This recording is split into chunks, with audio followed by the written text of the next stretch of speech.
Mr. Lebrun. Please come forward.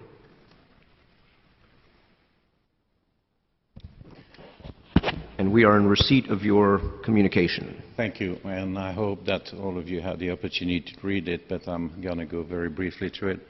So, I mean, obviously, I like Caltrain, I support DTX, there's no two ways about it, but there are quite a few issues here, and I'm going to touch on legal mandates, cost issues, and funding issues.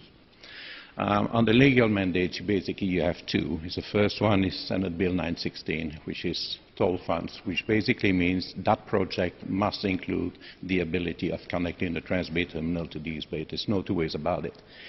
The second legal mandate is Prop 1A, AB 3034, which means you need to be able to have a non-stop train going from Diridan to Trans-Bay in 30 minutes. If you don't, you basically don't have access to any of the Prop 1A bonds. But it's actually worse than that. Because if you look at this $557 million, that's for the DTX. But if you cannot achieve that figure, you're also jeopardizing the $600 million for the Caltrain electrification. Now, you're talking about a project that's basically threatening $1.1 billion in Prop 1A bonds. On the subject of costs, you've really got to go back and revisit this. And somebody at some point has got to ask the question is, how come we can build a central subway, 1.7 miles worth of tunnels, 4 stations, 3 of which are underground, for $1.7 billion, and then somebody tells you, well, we're going to build a 1.3 mile tunnel for $4 billion.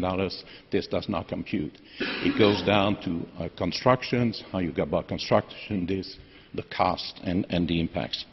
So in closing, my recommendation to you is to limit the appropriation to $1 million to the sole purpose of basically wrapping up what needs to be done with the EIR. At this point in time, you will understand what the issues are. Thank you very much.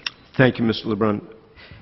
And just with regard to your letter, your contention is that these 3 sweeping turns will end up, where the trains will have to slow down to 25 miles an hour, will end up increasing it beyond 30 minutes. Yes, actually, just going from Townsend to the Trans-Bay Terminal is going to take about 3 minutes. It's not achievable. So what you're saying is the alignment is wrong? Yes, the alignment is wrong, and actually, you saw the RAB alignment. There is actually another alignment that is missing that can actually achieve what the illegal mandate is. But it's not being discussed right now. Thank you, Mr. Lebrun.